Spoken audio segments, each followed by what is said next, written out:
भाविक पंकज बुध दिवाकरं प्रतिदिनं प्रणमामि जिनेश्वरं प्रतिदिनं प्रणमामि जिनेश्वरं।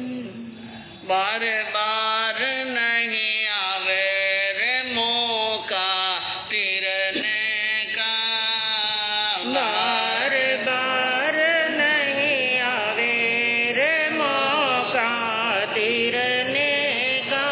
क्यों तू जाल बिछावे रे भव भव फिरने का, क्यों कर जाल बिछावे रे भव भव फिरने का। उत्तम अवसर उत्तम प्राणी, उत्तम अवसर उत्तम प्राणी, उत्तम धर्म है सुन जिन वाणी, उत्तम धर्म है सुन जिन वाणी। पील निर्मल नीर के मीठे झरने का, पील निर्मल नीर के मीठे झरने का। बार बार नहीं आवे रे मौका तिरने का, क्यों कर जाल बिछावे रे भव भव फिरने का। सर्वज्ञ सर्वदर्शी चरम तीर्थंकर अहिंसा के अवतार विश्व वंदनीय शासनपति श्रवण भगवान वर्तमान महावीर के पावन चरणों में कोटि कोटि वंदन। हृदय की अनंत अनंत आस्था के केंद्र, संयम धन के दाता, संसार सागर से तिरने का सन्मार्ग बताने वाले पूज्य गुरु भगवंत श्रवण सूर्य दिव्य विभूति 1008 श्री मुरदर के श्री मिश्री मल जी महाराज साहब के पावन चरणों में कोटि कोटि वंदन। अहिंसा दिवाकर लोकमान्य संत शेरे राजस्थान वरिष्ठ प्रवर्तक पूज्य गुरुदेव श्री रूपचंद जी महाराज साहब के पावन चरणों में कोटि कोटि वंदन। मरुदरा भूषण संत शिरोमणि पूज्य प्रवर्तक गुरुदेव श्री सुकन मुनि जी महाराज साहब के पावन चरणों में कोटि कोटि वंदन। साधना की प्रतिमूर्ति सद्गुणों की उपासिका सरल मना शांत दांत गंभीरा गुरुवरिया महासती श्री सज्जन कंवर जी महाराज साहब के पावन चरणों में कोटि कोटि वंदन। धर्म प्रेमी बंधुओं, शीलवती माता है, सर्वज्ञ भगवान महावीर ने ठाणाइक सूत्र के अंदर भव्य आत्माओं को सदुपदेश देते हुए कल्याण का, मंगल का सन्मार्ग प्रशस्त करते हुए भगवान ने फरमाया, तो वो ठाणायन देवे पी हिज्जा। देवलोक के अंदर रहने वाले देवता 3 चीजों की इच्छा करते हैं। देवता क्या करते हैं? 3 चीजों की इच्छा करते हैं, जिसके अंदर पहला बताया मानुषवन भवम, मनुष्य का भव चाहिए। देवताओं को किसका भव चाहिए? मनुष्य का भव चाहिए। आर्य खेते जन्म और आर्य क्षेत्र में जन्म हो। मनुष्य तो बने, लेकिन कौन से क्षेत्र में? आर्य क्षेत्र में हमारा जन्म हो और सुकुल पचायाति, और आर्य क्षेत्र के अंदर भी उत्तम कुल में हो। क्या हो? उत्तम कुल में जन्म हो। यह 3 बातों की इच्छा देवता करते हैं कि मैं मनुष्य बनूं, आर्य क्षेत्र में जन्म लूं और उच्च कुल में जन्म लूं। जो इच्छा देवता करते हैं वो चीजें हमें प्राप्त हुई कि नहीं? समझ लो हम ही देवता थे पहले भाव में। समझने में क्या लगता है? समझ लो, क्योंकि हम देवता तो बने ही हैं। क्या बने? कोई डाउट है क्या कि हम देवता नहीं बने? 84 लाख जीवा योनि में अनंत अनंत बार जाके आए, तो कौन सा देवलोक की योनि छूट गई? वहां भी गए, नरक में भी गए, तिर्यंच में भी गए, मनुष्य की सब जातियों में गए, सब जगह गए। तो कल्पना करो, देवलोक से आए और हमने इच्छा की और इच्छा करके हम क्या बन गए? मनुष्य बन गए। आर्य क्षेत्र मिल गया और क्या मिल गया? उत्तम कुल मिल गया। और उत्तम कुल मिलने के बाद में उत्तम अवसर मिल गया, उत्तम धर्म मिल गया और सब कुछ उत्तम मिल गया। देखिए अब इच्छा क्या करते हैं? मैं पाछो देवता बन जाऊं तो छोको देवता हाँ जने तो सोचता कि मनुष्य बन जाओ और मनुष्य अजन कहीं सोचता देवता। आपकी अब जो देव बनने की इच्छा है वो वहां के सुखों को भोगने की इच्छा हो सकती है, लेकिन देवता के मन के अंदर मनुष्य बनने की जो इच्छा है उसके पीछे कारण क्या है कि मैं मनुष्य बनूं और जिन धर्म की क्या करूं? आराधना करूं, कर्मों की निर्जरा करूं और कर्मों को तोड़कर मैं अपनी आत्मा को कहां ले जाऊं? अब आपकी भावना है कि नहीं है? भावना तो जरूर रखनी, भावना जरूर रखनी। और भावना से ही कर्मों की क्या होती है?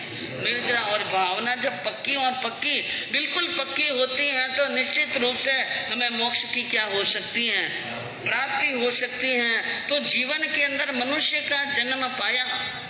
और अभी आप सुन रहे थे उत्तरायण सूत्र का बयान कि मनुष्य बन करके संसार के अंदर ऐसे दुष्कर्म करता है, क्रूर कर्म करता है, गलत प्रवृत्तियां करता है और अपने आप के अंदर और बाहर गलत प्रवृत्तियां होने के कारण दुष्ट कर्म करके, क्रूर कर्म करके और घोर कर्मों का बंद करके जीव नरक में जाता है। कहाँ जाता है?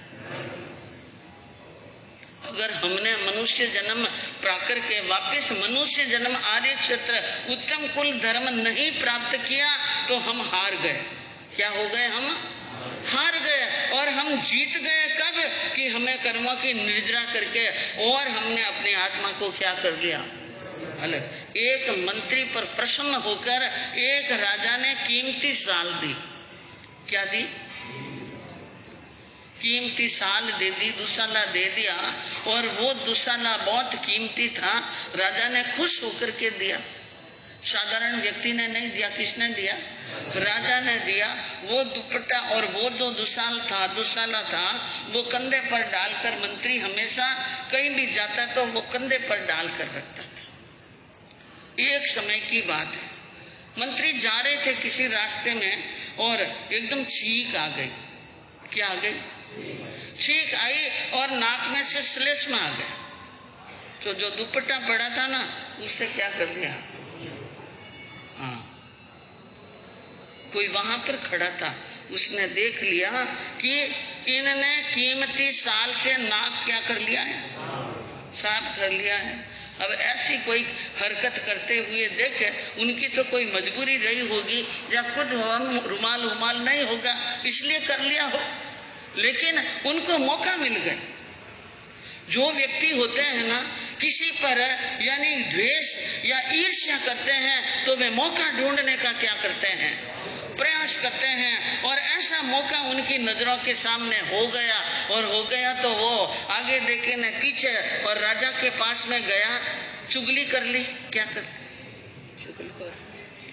चुगली तो हाँ सबसे जरूरी काम हो जाता है, सरल काम है और यह नहीं करे तो काम चलने वाला।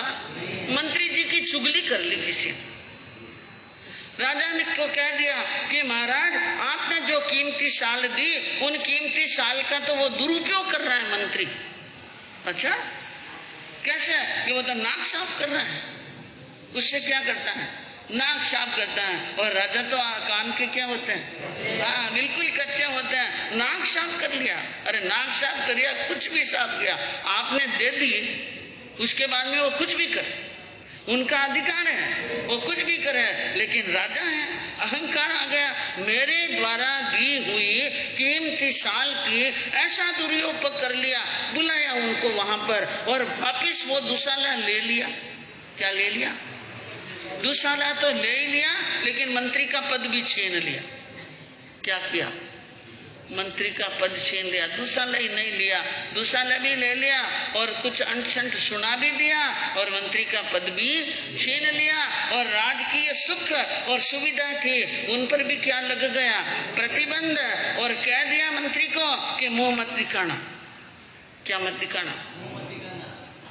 अब आप देखो, इतने वर्षों से वो मंत्री पद पर थे, टेंशन में आ गए, घर पर बैठ गए। अब घर पर मन लगने वाला जो व्यक्ति राजकीय सभा के अंदर शोभा प्राप्त करते हैं, उनका एकदम घर पर जाना, अपमान हो जाना, उनको बहुत दुख हुआ। और बहुत दुख हुआ तो वो यानी कभी कभी आंसू बहाते, टेंशन के अंदर बहुत गमगीन रहते थे, चिंता के अंदर। और एक बार ऐसी स्थिति के अंदर कोई महात्मा जी से उनकी भेंट हो गई और उतरा हुआ चेहरा देखकर महात्मा जी ने बात पूछी, सारी बात बता दी।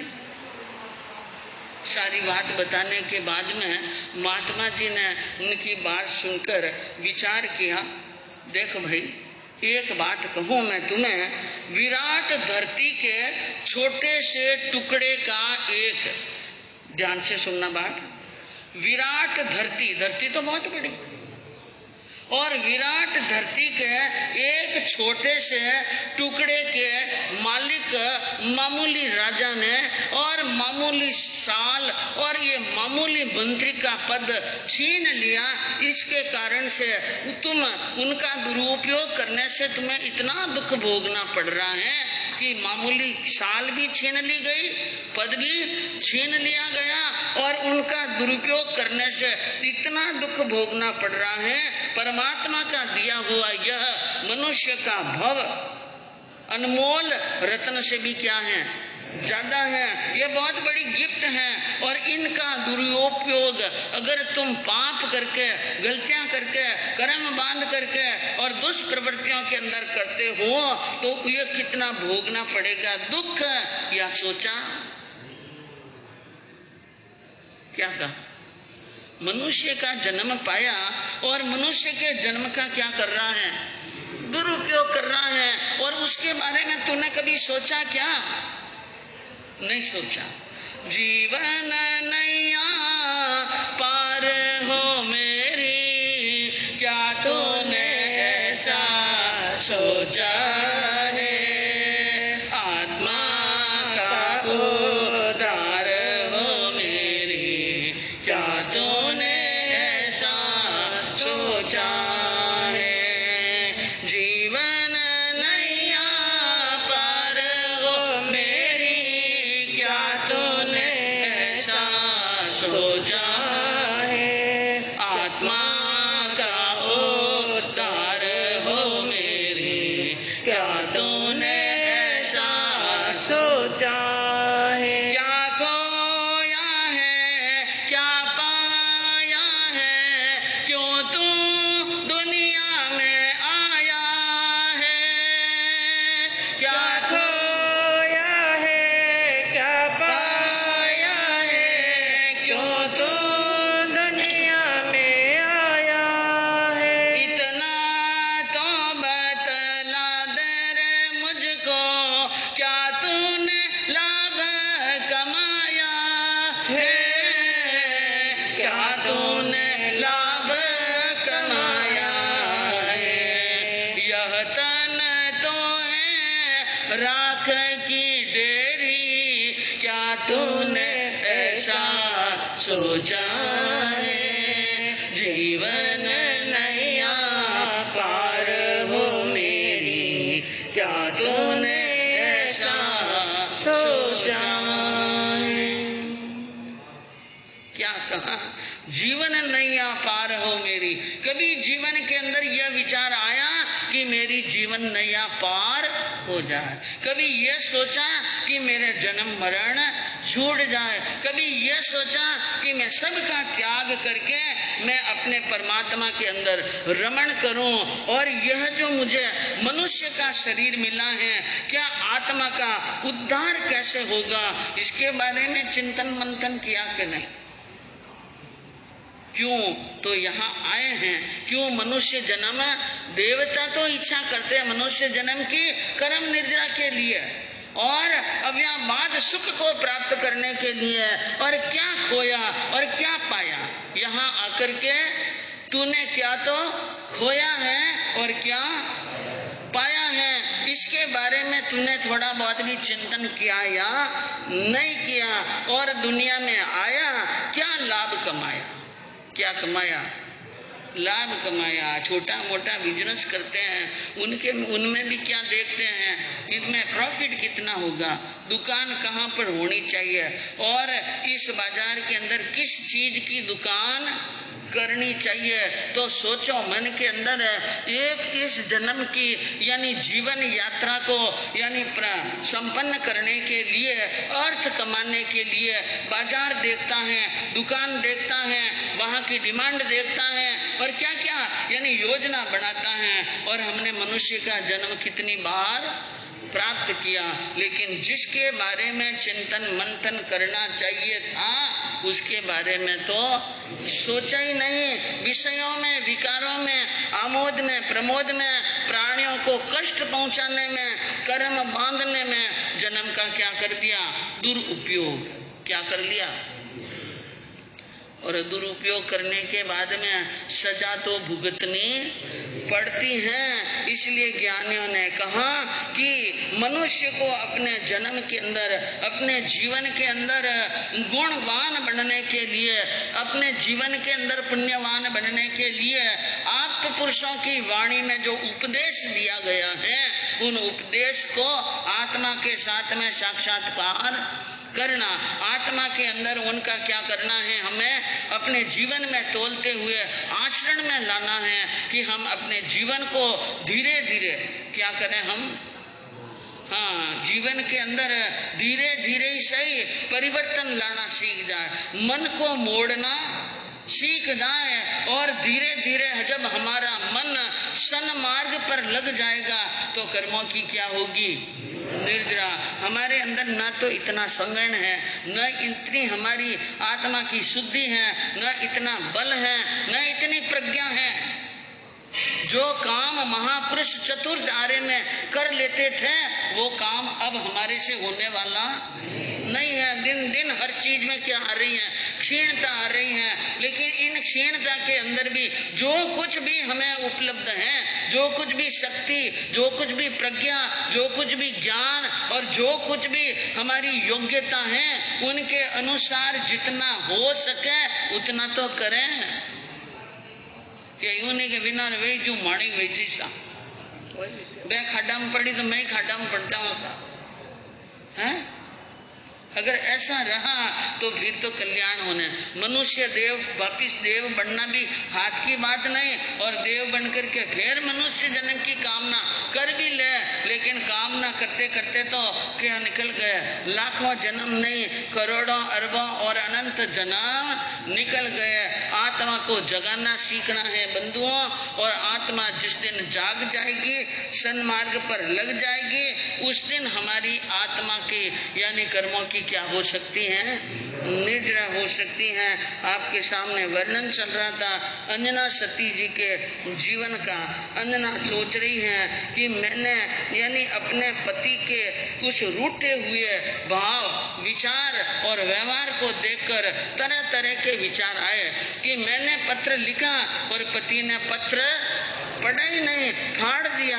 अवश्य ही रूठे हुए हैं, और रूठे हुए भी कोई हल्का रूठना नहीं है। इनका रूठना क्या है, अरे चुगल खोर कोई लागो कान, झूठी बात बताई छान। चुगल खोर कोई लागो कान, झूठी बात बताई छान। अरे झूठी साची कदी छान, भर मायो भरतार कैसे रूठो सहेली, मारो मन मोहन भरता। अंजना ने कहा, मन के अंदर सोच कर अपनी सखी को कहा, अवश्य किसी चुगलखोर ने चुगली खाई। किसने, यहाँ भी चुगलखोर आ गया है साहब, लेकिन संतोषी क्या नाम।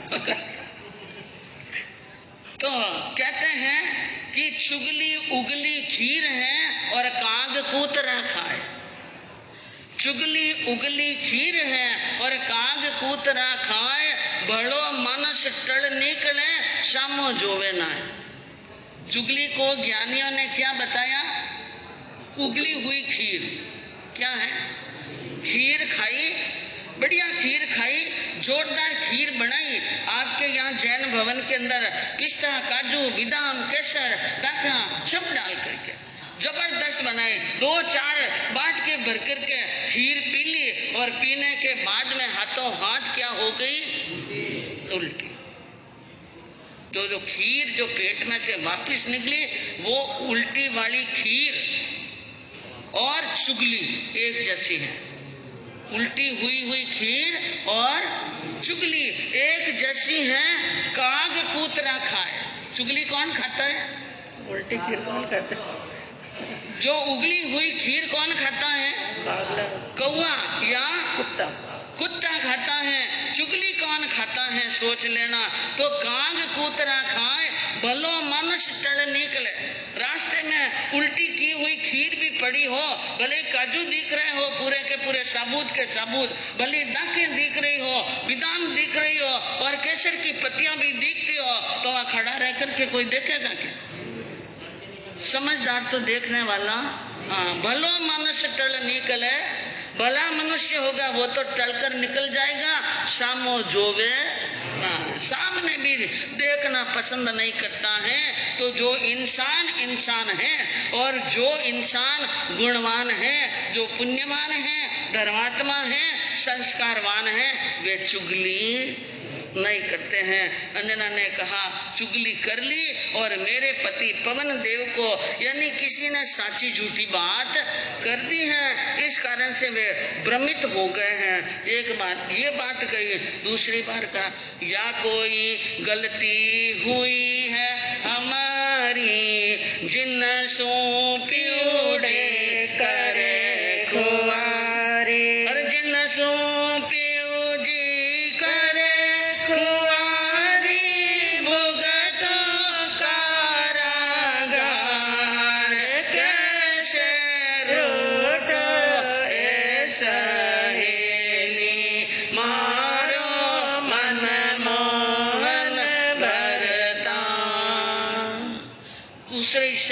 अंजना ने कहा अगर किसी ने मान लो चुगली नहीं खाई तो फिर मेरी कोई न कोई क्या हुई है? गलती हुई है। इस कारण से पति रूठ गए हैं और मैं कारागार भुगत रही हूँ। क्या कर रही हूँ? महल के अंदर कोई आता जाता नहीं है, एक प्रकार से कारावास है और पति बिना अब जिया न लगे, खान पान सब खारा लगे। पति के बिना जीना अच्छा नहीं है, खान पान अच्छा नहीं है, इसलिए हे सखी बसंत माला मैं मरसूं खाए कटार। क्या करूंगी? मैं कटार खाकर मर जाऊंगी, मैं जिंदी नहीं रह सकती हूँ और मुझे जिंदा रहना भी अच्छा नहीं लगता है। क्योंकि जब मनुष्य के जीवन में दुख आते हैं तो वो तरह तरह के क्या करते हैं?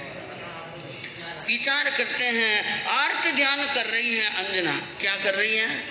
आर्त ध्यान कर रही हैं। कभी तो कर्मों में दोष निकालती हैं, कभी अपने आप में दोष निकालती हैं, कभी कहती हैं चुगलखोर ने चुगली खा ली, कभी कहती हैं इसने किसी को भरमा दिया है।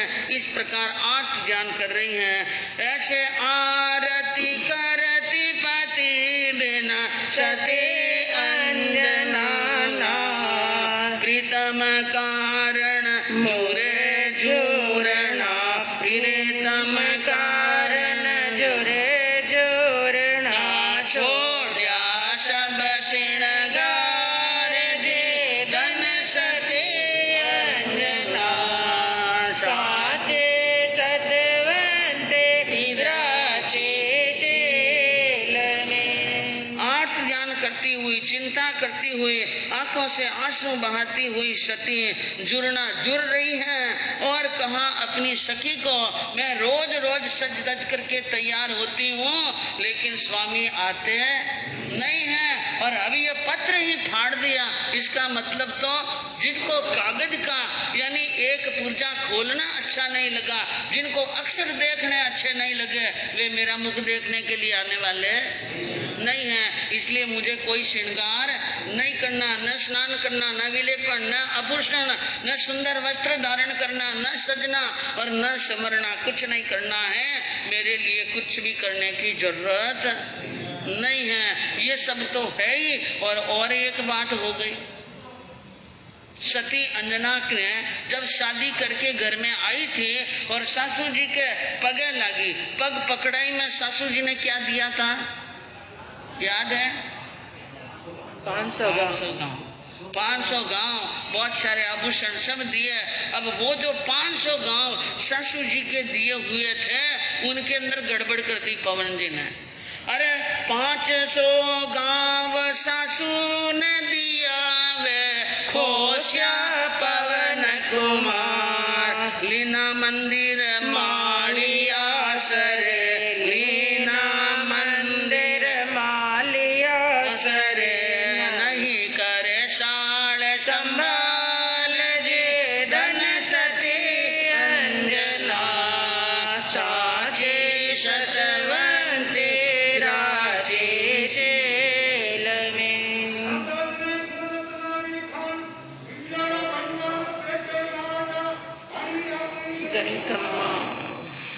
अब देखिए सासू माँ ने 500 गांव उनको दिए थे अपनी बहू को कि इन 500 गांवों की जो आमदनी है बहू अपने पर्सनल खर्चे के लिए लेगी, उसमें कोई हिसाब पूछने वाला नहीं होना चाहिए। लेकिन पवन कुमार जी ने अंदर ही अंदर यूं समझ लो जैसे कई बार क्या होता है, मनुष्य के मन में राग द्वेष आता है तो घर के पट्टे कागज कुली होते हैं ना, उनको अपने नाम करने के लिए गलत सिग्नेचर करना, मरने के बाद में अंगूठा चिपकाते। ऐसी क्या होती हैं, दस्तावेज के ऊपर गलत को झूठा ने झूठा को झूठा को सच्चा, सच्चा को झूठा, ऐसा प्लान रचा, ऐसा षड्यंत्र किया कि 500 गांव की आमदनी पवन जी के पास में जाने लगी। अंजना को कुछ मिलने वाला नहीं। अंजना को जो महल मालिए जरो के बहुत सारे सासू जी ने उनके ऐसा आराम के लिए दिए, सब पर लॉक लग गए। अंजना उसमें प्रवेश नहीं कर सकती हैं और नहीं करे साल संभाल, न तो साल संभाल करते हैं न कुछ देते हैं। एक महल में रहे अंजना, एक ही महल में, दूसरे कोई महल नहीं है। वो उस महल में अंजना रह रही हैं और विरह की आग में जल रही हैं। धीरे धीरे ये बातें, ऐसी जो बातें चाहे बड़े घर की हो चाहे छोटे घर की हो, ऐसी बातें कि पति पत्नी में प्रेम नहीं है, ये बातें छिपने से छिपती हैं, पूरे नगर में हो गई, बांसवाड़ी में हो गई, राज दरबार की सारी बातें मोहल्ले मोहल्ले में हो गई, राजमार्गों पर हो गई। जहां भी 2 लोग बैठते हैं, जहां भी 4 लोग बैठते हैं, यही बात करते हैं कि शादी तो बड़ी धूमधाम से हुई, दहेज तो खूब दिया, अंजना जैसी गुणवान कुनवान यानी पत्नी मिली है, लेकिन सुना है भाई कि दोनों के बीच में क्या नहीं है, प्रेम। यह बात कहते हैं कि निकली होठों से बाहर और पोटों पर हो जाती है। क्या हो जाती है? खूब बातें होने लगी और वे बातें राज दरबार की दासियां, राज दरबार के गुप्तचर सुन रहे हैं और सुन करके आकर को वापिस किसको कहते हैं? अंजना जी की सासू को और अंजना जी के ससुर जी को। सारे लोग धीरे धीरे राजा रानी के कान तक भी क्या आने लगी हैं, बातें आने लगी हैं। पहली बार पति यानी राजा रानी ने सुना, केतुमती ने और राजा प्रहलाद सिंह ने सुना कि मेरे बेटे बहू के बीच में प्रेम नहीं है, हमें तो मालूम ही नहीं, न पूरा गांव जानता है। पूरा शहर जानता है, सारी दुनिया जानती है, उनको काटो तो खून नहीं।